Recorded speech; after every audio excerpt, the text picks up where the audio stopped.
The cold metal of the locket felt warm against her skin, a strange contradiction Elara had noticed before but never questioned. She stood by the old stone bench in the court garden, her fingers tracing the tiny initials engraved on the back. E.H. They weren't her initials. They weren't her husband's either. And inside that small silver heart, hidden away from the world, was a lock of hair the color of autumn leaves, soft and auburn. Her husband's hair was black as midnight. The afternoon sun hung low over the garden walls, casting long shadows across the gravel paths. It was September 3rd, 1887, and the air carried that perfect end-of-summer sweetness, honeysuckle and roses all mixed together. Elara closed her eyes for just a moment, letting the warmth wash over her face. She could hear the distant clatter of carriage wheels on the London streets beyond the garden walls, but here, in this hidden corner of their estate, the world felt far away. "You're quiet today." Her husband's voice came from behind her, and Elara's eyes snapped open. Sir Rowan Whitmore stepped onto the path, his polished black boots crunching against the gravel. He was a handsome man still, even at 50, with silver threading through his dark hair and a presence that filled whatever room he entered. His starched white collar stood rigid against his neck, and the heavy gold watch chain across his vest caught the sunlight as he moved. "Just enjoying the last of the summer," Elara said, and her voice sounded steady to her own ears. 5 years of marriage had taught her how to sound steady. Another week and the roses will be gone. Rowan smiled and sat beside her on the bench, close enough that she could smell the bay rum cologne he'd worn since the day they met. His hand found hers and squeezed gently. She felt the cold press of his wedding band against her fingers. "You're always welcome here, you know that," he said, nodding toward the garden around them. "When your father suggested this property, I'll admit I only saw the business advantages. But this garden—" He paused, looking at the climbing roses on the far wall. "This garden has been a gift. To see you find peace here." Elara's throat tightened. She forced a smile and turned her face toward the flowers, afraid he might see something in her eyes. The locket rested against her chest, just above her heart, warm and heavy and full of secrets. "I received the guest list from Lady Pembroke this morning," Rowan continued, settling back against the bench. 42 for dinner on Saturday. She's hoping you'll play piano after the meal." "Of course," Elara murmured. "Whatever she wishes." She could feel the paper in her pocket, the one she'd folded so small it was nearly invisible. The one she'd read so many times that morning the words had burned into her memory. The handwriting was messy, urgent, nothing like the careful script of the letters that usually arrived on silver trays. Asterisk tomorrow. Same time. I must see you. F. Asterisk. Her fingers drifted to her pocket, then stopped. Rowan was watching her, his dark eyes soft with what she recognized as affection. He reached out and touched the locket, his thumb brushing over the initials she'd had engraved in secret 6 months ago. "I remember when I gave you this," he said quietly. "Our first anniversary. You wore it every day after that." Elara's heart stumbled in her chest. He didn't remember. He thought the locket held a lock of his hair, a sentimental keepsake from their early years. She'd let him believe that, had never corrected him, had worn the lie so long it felt like a second skin. "I still wear it every day," she said, and this truth, at least, was honest. A bird called from somewhere in the garden, a sharp, bright sound that cut through the afternoon stillness. Rowan checked his pocket watch, the gold case snapping open with a soft click. "I should return to the study," he said, rising. Thornton's arrived with the quarterly reports. "Dinner at 7. "At 7, Elara confirmed. He bent and kissed her forehead, a gesture so familiar it felt like breathing. Then he was gone, his footsteps fading down the gravel path, and Elara was alone with the honeysuckle and the roses and the secret burning in her pocket. She pulled out the note, unfolded it carefully, and read it again. Asterisk tomorrow. Same time. I must see you. Asterisk tomorrow was now today. She'd been sitting here for nearly an hour, waiting, watching, her heart jumping at every shadow. The garden gate stood at the far end of the path, half hidden by overgrown ivy. Beyond it lay the service road that ran behind the estate properties, and beyond that, the smaller homes of the merchants and tradesmen who served the grand houses of this London neighbourhood. Elara had never walked through that gate. Proper wives of proper gentlemen didn't walk through service gates. But she'd watched it. 4 weeks now, she'd watched it. The afternoon stretched on, golden and warm. Elara remained on the bench, the note crumpled in her palm, the locket warm against her skin. She thought about the dinner party on Saturday, about the 42 guests who would fill her home with chatter and music and the clink of fine crystal. She thought about playing piano while Lady Pembroke nodded approvingly and Sir Rowan stood by the fireplace, proud of his proper wife in her proper home. And she thought about auburn hair and autumn leaves and hands that had trembled when they touched hers. The sound came softly at first, so soft she almost missed it. Footsteps on gravel, but not from the direction Rowan had taken. From the gate. From the ivy-covered gate at the far end of the garden. Elara's breath caught. She turned, slowly, as if moving through water. The figure emerged from the shadow of the wall, backlit by the lowering sun so that his features were dark, unreadable. He was tall, with shoulders that filled his simple worker's jacket, and his hands held pruning shears, the metal catching the light. He stopped when he saw her, as if surprised, as if he hadn't known she'd be here, waiting. For a long moment, neither of them moved. Then he raised the shears to a thick stem of ivy climbing the wall beside him, and the blades closed with a sharp, metallic snip. The sound echoed in the quiet garden, clean and final, like a door closing somewhere deep inside Elara's chest. The severed vine dropped to the ground, and Elara felt the impact of it everywhere, in the racing of her heart, in the trembling of her fingers, in the sudden understanding that everything was about to change. That night, Elara's fingers shook so badly she couldn't undo the buttons on her dress. She stood before the mahogany mirror in her bedchamber, the gas lamps casting flickering shadows across the walls, and watched her own hands fail at the simplest task. Pearl button after pearl button slipped through her fingertips, tiny escapes she couldn't catch. The house had gone quiet hours ago. Somewhere down the hall, the grandfather clock struck 11, then past, each chime marking time she couldn't get back. The garden played behind her eyes every time she blinked. Finn standing there in the fading light, his pruning shears catching the sun. The way he'd looked at her, not like a groundskeeper looking at the lady of the house, but like a man seeing someone he'd waited years to find. She'd left without a word, without a single word, walking past him on the path with her heart pounding so loud she was certain he could hear it.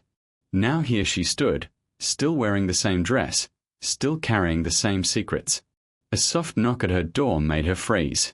Elara. Rowan's voice, muffled through the wood. Are you well? I saw your light still burning. Quite well, she called back, surprised at how steady her voice sounded. Just finishing a book. I'll be to bed shortly. Footsteps retreated down the hall. She waited until she couldn't hear them anymore, then turned back to the mirror and finally managed the last button. The dress slipped from her shoulders and pulled on the floor, a puddle of lavender silk she'd step over in the morning like nothing had happened. But something had happened. She reached into the pocket of her discarded day dress and pulled out the note. The paper had softened from her handling it, the creases deep and permanent now. Asterisk tomorrow. Same time. I must see you. Asterisk tomorrow was gone. Today had happened. And now there was another tomorrow to face. Elara crossed to her writing desk, the one that had belonged to her mother, and lifted the leather-bound book of pressed flowers sitting on the corner. She opened it to a page holding a dried forget-me-not, still blue after all these years, and slid Finn's note between the pages. The book went back on the desk, innocent as ever. No one in this house would ever open it. No one in this house cared about pressed flowers except her. She blew out the lamp and climbed into bed, lying perfectly still in the darkness while Rowan's breathing settled into its familiar rhythm beside her. In, out, in, out. A countdown she couldn't stop. Sleep didn't come. By morning, she'd made her decision. The next day dawned grey and heavy, clouds gathering over London like the whole city held its breath. Elara went through her morning routines like a ghost visiting its old life. Breakfast with Rowan, discussing household accounts. A walk to the market with the cook to select vegetables for the week. Returning wave to Mrs. Hastings from across the street, the widow who always smiled too brightly at Elara like she knew something no one else did. And then, at 2:30, Elara walked to the garden. Not to the bench this time. Not to the roses or the honeysuckle or the places where proper ladies Saturday. She walked past all of that, down the gravel path, past the ivy-covered gate, to the small stone bothy hidden against the far wall where Finn kept his tools. The door stood slightly open. She paused there, one hand on the rough wood, and listened to her own heartbeat. Rain had started falling, soft and light, tapping against the roof tiles. From inside came the sound of someone moving, a soft clink of metal against metal. She pushed the door open. The bothy was small, barely large enough for two people to stand without touching. Tools hung on the walls, rakes and hoes and shears of every size, their metal surfaces gleaming in the dim light from the single small window. The floor was packed earth, scattered with wood shavings and dried leaves. And the air smelled of damp earth and rust and something else, something warm and human that made her chest ache. Finn stood by the workbench, his back to her. He'd been sorting through a box of nails, but at the sound of the door, he stopped. For a long moment, neither of them moved. Then he turned. His eyes found hers immediately, like he'd known she'd come, like he'd been waiting for this exact moment since yesterday in the garden. He wore a simple linen shirt, sleeves rolled to his elbows, and his hands were dirty, streaked with soil from whatever work he'd been doing. The auburn hair she'd kept in her locket was slightly damp from the rain, curling at his temples. "Elara," he said. Just her name.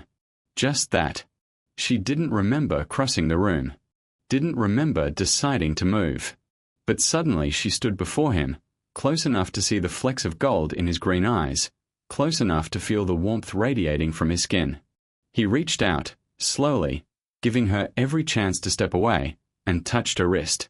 Her pulse jumped beneath his fingers. She felt it, felt him feel it, and something passed between them that needed no words. "You came back," he whispered. "I shouldn't have." "No." His thumb traced the inside of her wrist, a feather-light touch that sent shivers up her arm. "You shouldn't have." Neither of them moved away. The rain fell harder now, drumming against the bothy roof, filling the small space with sound that wrapped around them like a curtain. Outside, the world continued its ordinary business. Carriages splashed through puddles on the service road. Merchants called out their wares. Proper ladies took tea in proper parlours. None of that existed here. "You have dirt on your cheek," Elara heard herself say. Finn smiled, and the smile changed his whole face, made him look younger, made her heart turn over in her chest. "Do I?" She reached up without thinking, her fingers brushing his skin, wiping away the smudge of soil. His breath caught. She felt it, felt him stop breathing for just one heartbeat, and then his hand covered hers, pressing her palm against his cheek. "This garden isn't big enough for two secrets," he said quietly. Elara pulled her hand away, but only so she could step closer. "Then we'll have to share one." Outside, the rain continued falling. Inside the bothy, surrounded by tools and earth and the smell of rust, Elara Whitmore made the choice that would change everything. She didn't know it yet, not fully.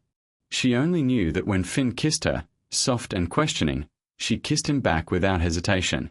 The afternoon stretched on, timeless and golden even through the grey rain. They talked, whispered really, voices low so as not to carry.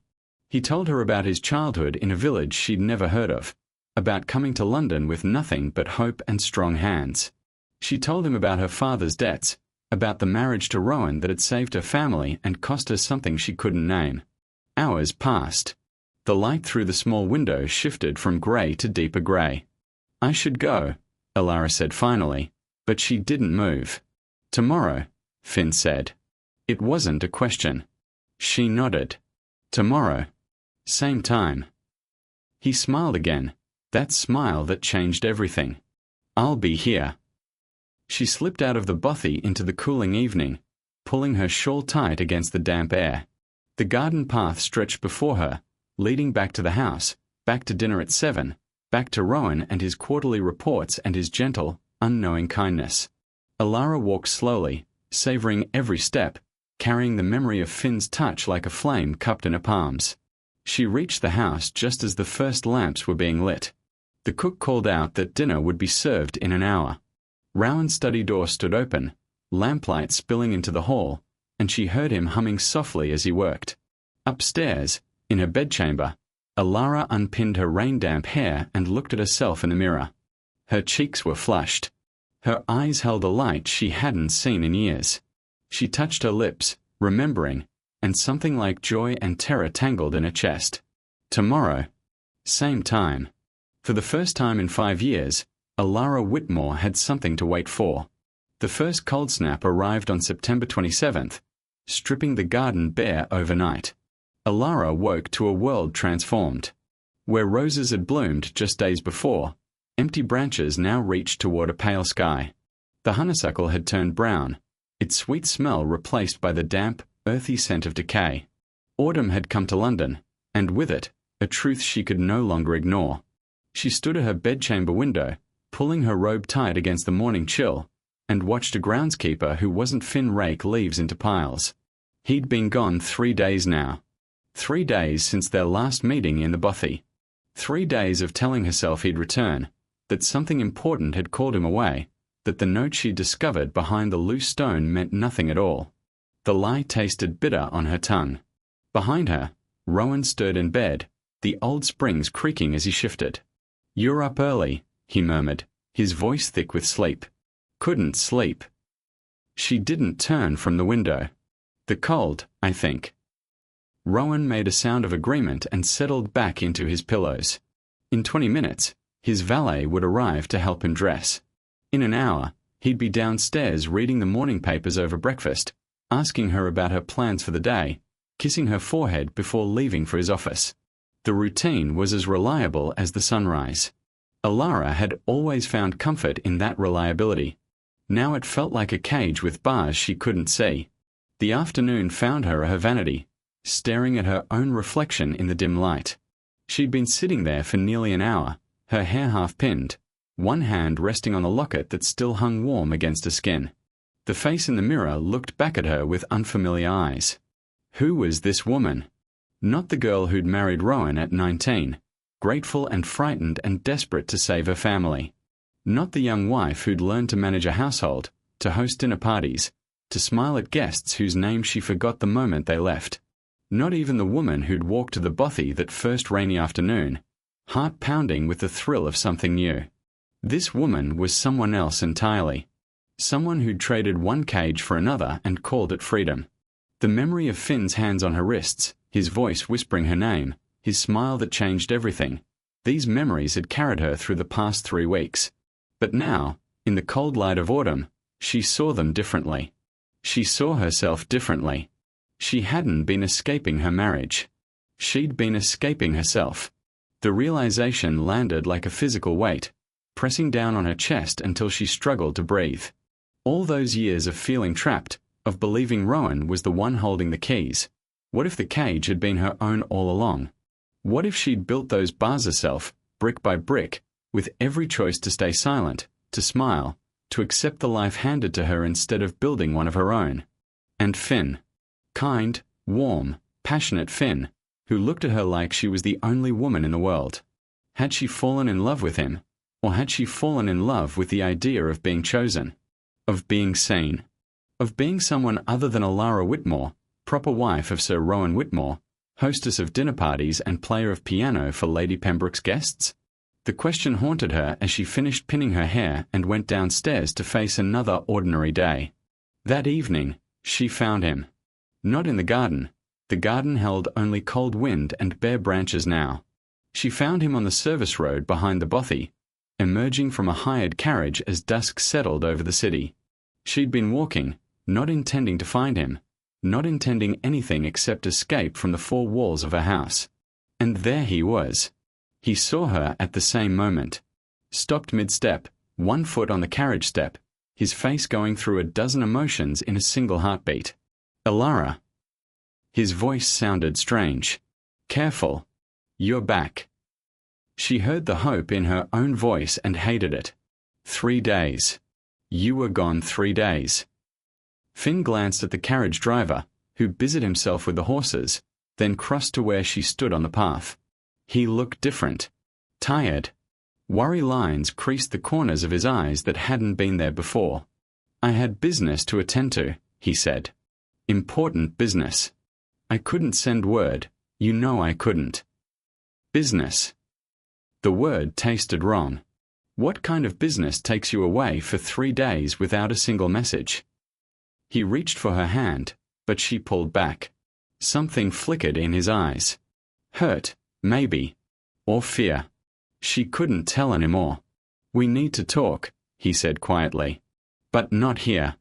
Not like this." "Where, then?" "The bothy." Her voice rose despite herself. "Where I found the letter behind the loose stone. The letter to the woman in the next county, Finn? The one about a future and funds." The color drained from his face. For a long moment, he simply stared at her, and in that silence, Elara watched her beautiful dream die. "You found that?" It wasn't a question. "I found that."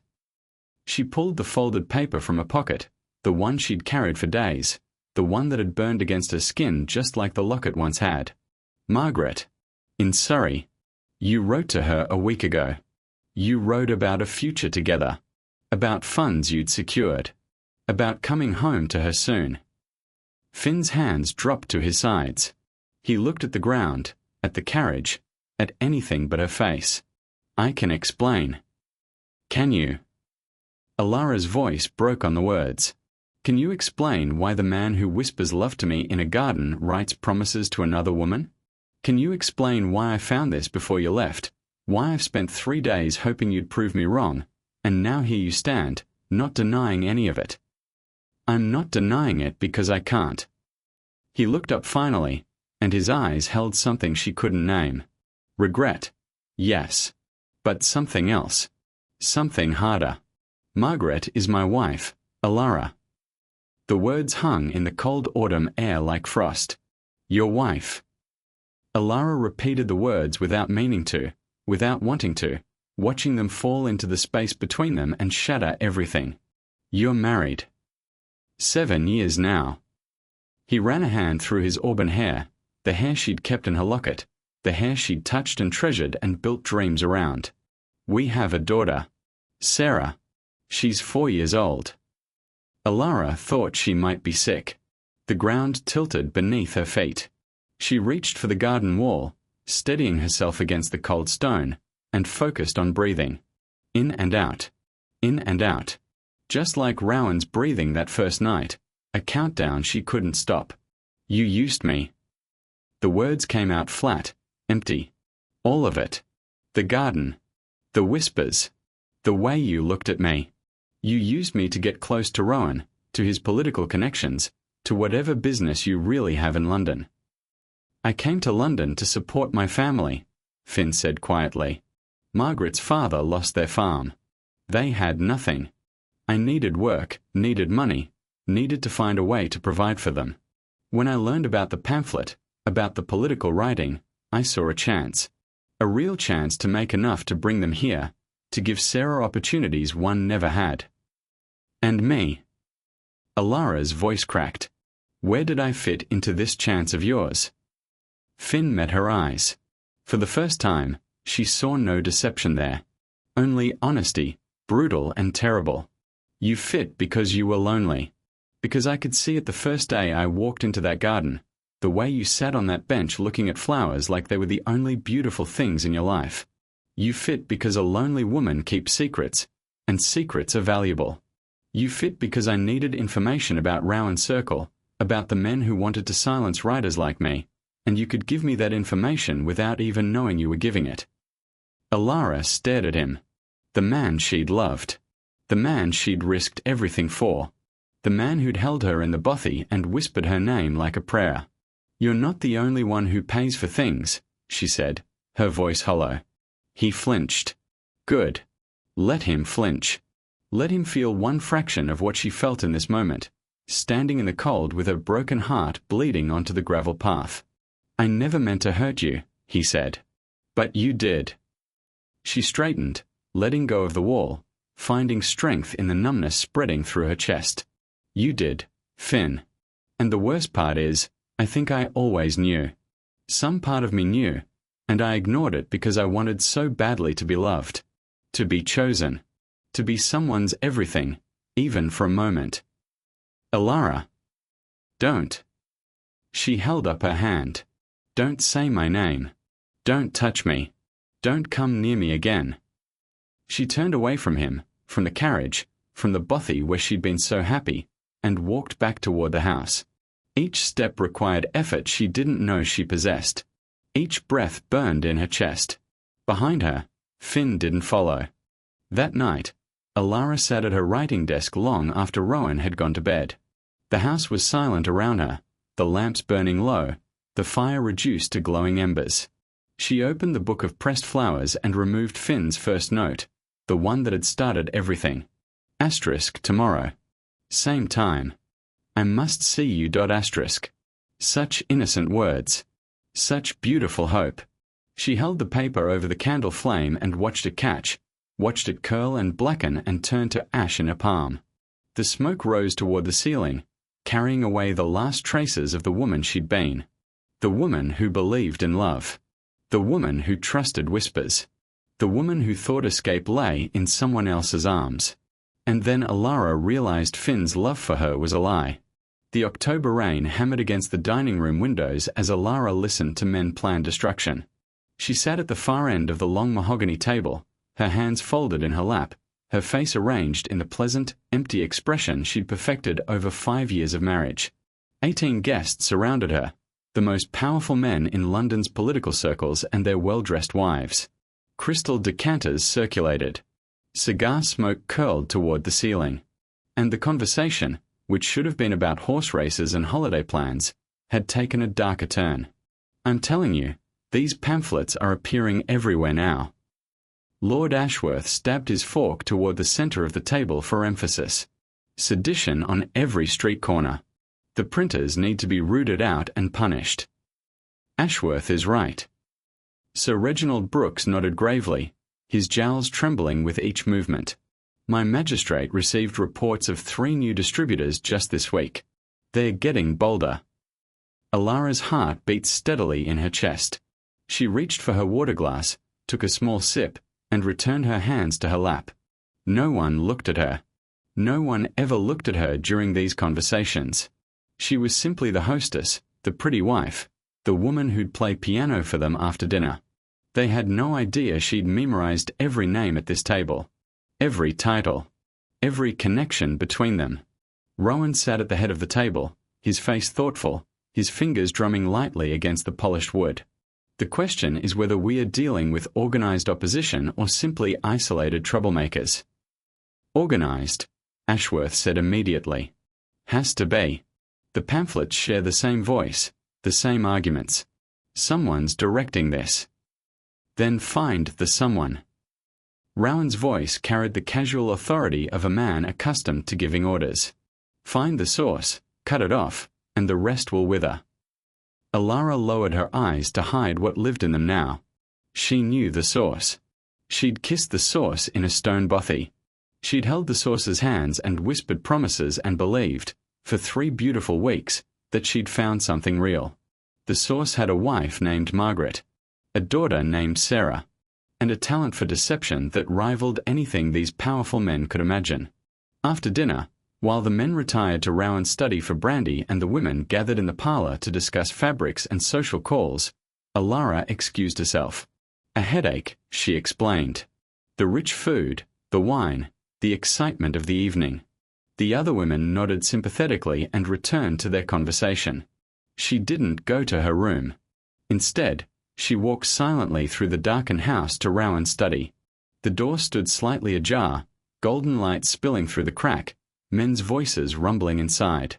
She pressed herself against the wall beside the doorframe and listened.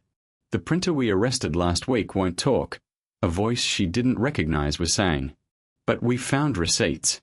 Paper suppliers. Ink suppliers. Names we can trace. Trace them quietly, Rowan instructed. No need to alert the entire network.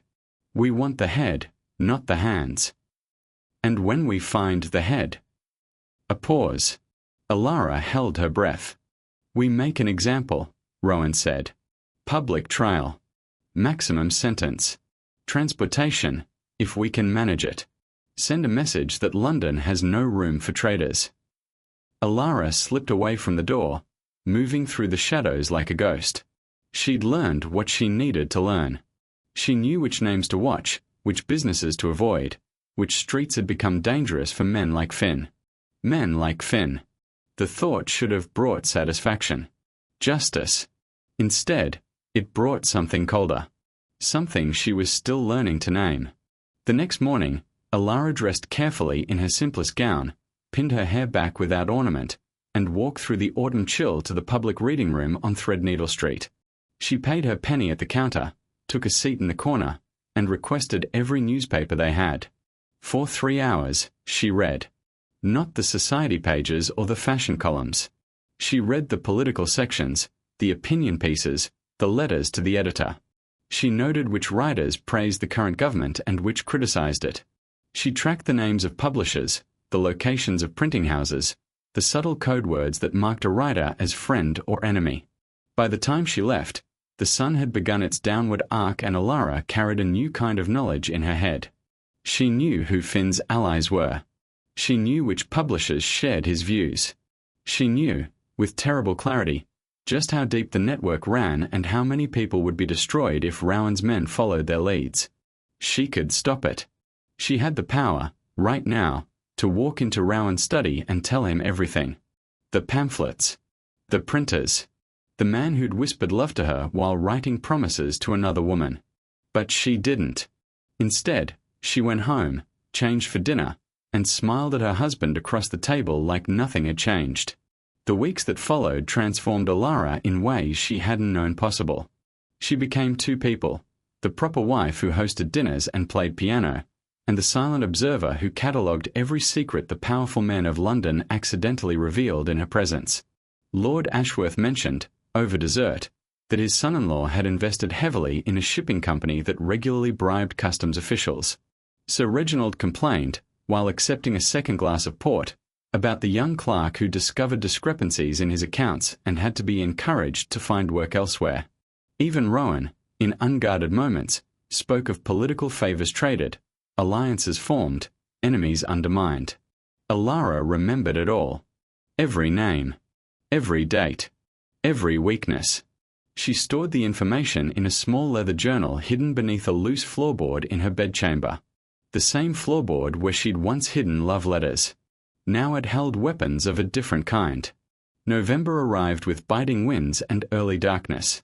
The garden lay completely bare now, the bothy empty, Finn's tools removed by whoever managed the property in his absence.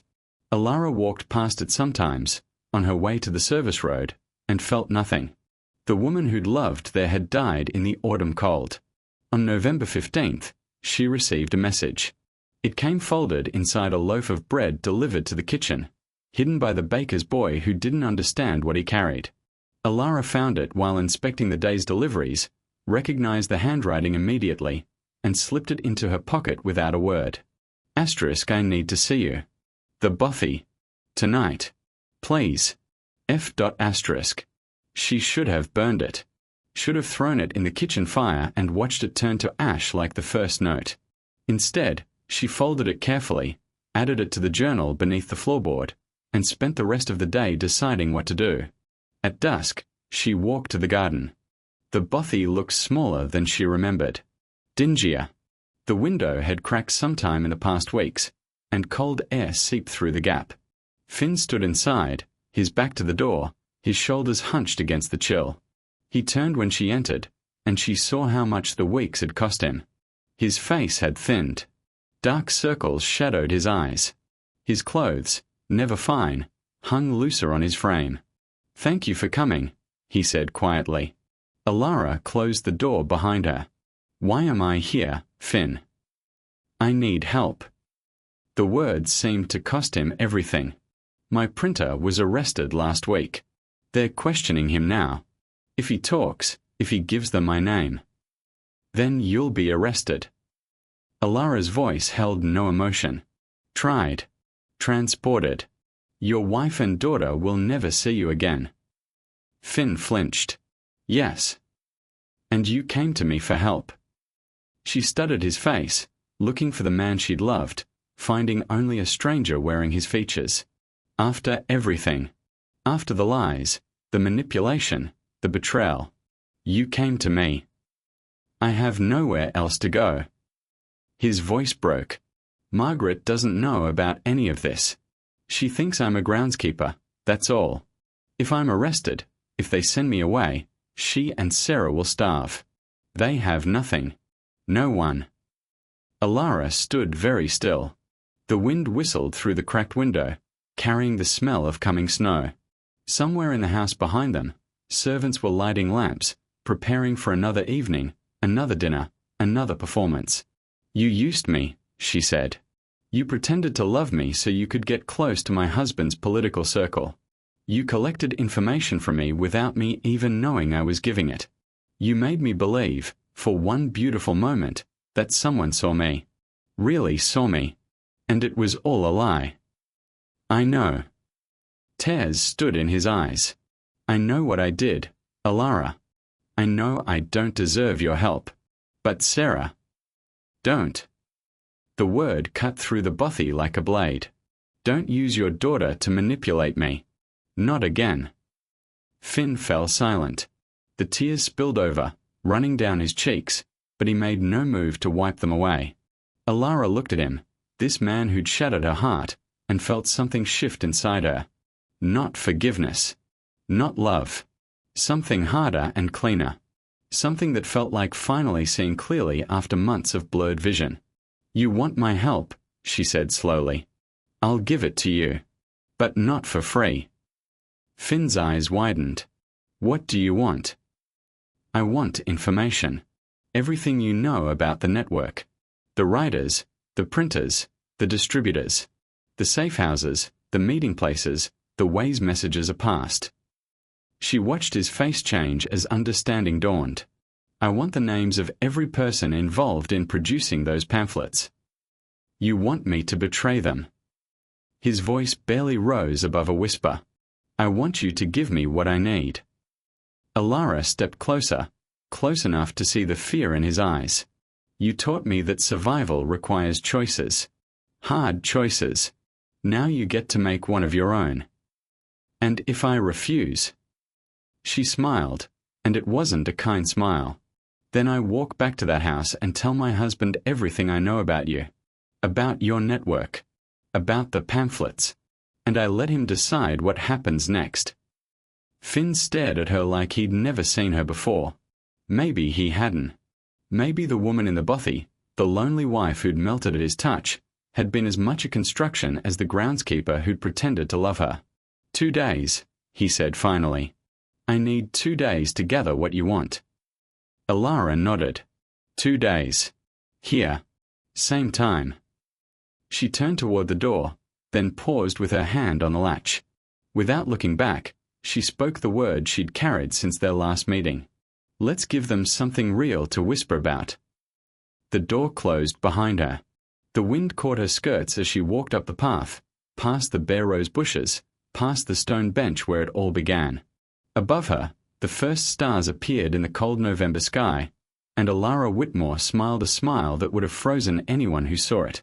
2 days. She had 2 days to prepare. 2 days to decide exactly how this would end. Behind her, in the bothy, Finn sank onto an overturned crate and buried his face in his hands. He didn't hear the footsteps on the gravel path until it was too late. Didn't see the shadows approaching until the door burst open and lantern light flooded the small space. Rowan stood in the doorway, flanked by 2 constables. His face held no anger, no jealousy, no emotion at all except cold satisfaction. Elara, come here, he commanded.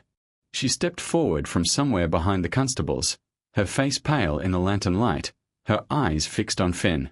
For one heartbeat, their gazes met. One heartbeat of everything they'd been and everything they'd lost. Then she pointed at him with a hand that didn't tremble. He forced himself on me, she said clearly. He threatened to expose my husband's political allies. Finn's mouth opened, but no sound came out. The betrayal in his eyes would have broken her once. Now she simply watched it happen, felt nothing, let the constables push past her into the bothy. "Sir Rowan," Finn finally managed. "You can't believe." "Take him," Rowan said. The constables grabbed Finn's arms, pulled him to his feet. He struggled, tried to speak, but one of them clamped a hand over his mouth. Through it all, his eyes never left Elara's face. She met his gaze without flinching, without guilt, without anything except the cold certainty that this was how survival looked when you had nothing left to lose. As they dragged him past her, out into the November night, Finn made one last sound. Muffled, desperate, a question that would never be answered. Elara turned away. December arrived in London like a held breath, cold and still and waiting for something that never came. Elara sat on the stone bench in the court garden, her wool coat buttoned to her chin, her gloved hands resting in her lap. The bench felt different now. Colder. Harder. The honeysuckle had died back months ago, leaving only bare brown vines twisted against the wall. The roses were gone. The fountain in the corner had been drained for winter, its basin empty except for a few dead leaves. Winter had stripped everything bare. It was December 12th, 1887. 3 weeks since Finn's arrest. 3 weeks since she'd pointed a steady finger at the man she'd once loved and watched the constables drag him away. 3 weeks since she'd become someone she didn't recognize in the mirror. The locket rested against her chest, warm despite the cold. She hadn't taken it off. Not once. Not even after everything. Footsteps crunched on the gravel path behind her. Elara didn't turn. She knew those footsteps, knew the careful rhythm of them, knew the way they paused for just a moment at the garden gate before continuing forward. "Cold morning for sitting," a voice said. She turned her head slightly. The man with the yellow shoes stood a few feet away, his constable's coat buttoned tight against the wind, his hands tucked into his pockets. She'd learned his name eventually. Constable Barnes. Father of 3. Lived on a quiet street in Southwark. Walked past this garden every morning on his way to the magistrate's office. "Cold mornings are good for thinking," Elara replied. Barnes nodded, tipped his hat, and continued on his way. He'd done the same thing every morning for the past 3 weeks. Walk past, tip his hat, move along. A small acknowledgement between two people who shared a secret neither would ever speak aloud. He'd been there that night. He'd seen her point at Finn. He'd heard her words. And he'd said nothing, done nothing, because Elara Whitmore was a gentleman's wife and Finn was a stranger from nowhere with no one to speak for him. The thought should have bothered her more than it did. She turned back to the garden, watching a robin hop across the frozen grass near the fountain. The bird found nothing in the dead leaves, fluttered its wings in frustration, and flew away. Just like Finn had flown away. Just like her heart had flown away, that rainy afternoon in September when she'd first walked into the bothy and believed she'd found something real. Snow began to fall. Soft at first, just a few flakes drifting down from the white sky, then faster, thicker, until the garden transformed before her eyes. The bare branches collected white along their lengths. The frozen grass disappeared under a soft blanket. The empty fountain basin began to fill with powder. Elara watched it happen without moving.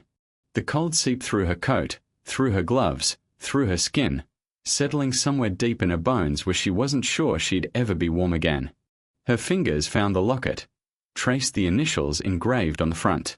E.H. Elara Harrison, the name she'd been born with, the name she'd carried before she became Elara Whitmore, proper wife of a proper gentleman.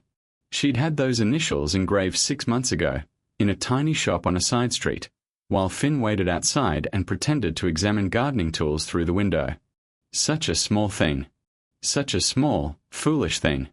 She should open it. Should take out the lock of auburn hair and throw it into the snow, let it disappear forever, let the winter take the last trace of Finn from her life. That would be the smart thing. The sensible thing. The thing the old Elara would have done. But the old Elara was gone. The woman who sat on this bench in September, dreaming of escape and romance and being seen by someone who mattered, that woman had died in the autumn cold. The woman who'd walked to the bothy with her heart pounding, who'd kissed a stranger in the rain, who'd believed every whispered word because she wanted so badly to believe, that woman was ash now. Scattered. Gone. The woman who remained was someone else entirely. She knew things now. Not just about Finn, about love, about betrayal. She knew about power. About the way men like her husband moved through the world, confident and careless, assuming the women in their lives saw nothing, heard nothing, understood nothing. She knew about the secrets hidden behind respectable faces, the deals made in studies after dinner, the lives destroyed so other lives could continue undisturbed. And she knew about the journal beneath the floorboard in her bedchamber. 23 names. 23 powerful men whose secrets she'd collected over the past months. Lord Ashworth's son-in-law and the bribed customs officials. Sir Reginald's clerk and the discrepancies that had been quietly buried. 5 other names, carefully noted, carefully preserved, waiting for the moment they might be needed. Elara Whitmore had become the most dangerous woman in London, and no one knew it except her. The snow fell faster now, collecting on her shoulders, her hair, the bench around her. She should go inside. Should warm herself by the fire, change into dry clothes, prepare for another evening of dinner parties and polite conversation and pretending to be the woman everyone believed she was. She didn't move. The garden gate creaked open again. Different footsteps this time. Heavier. Slower.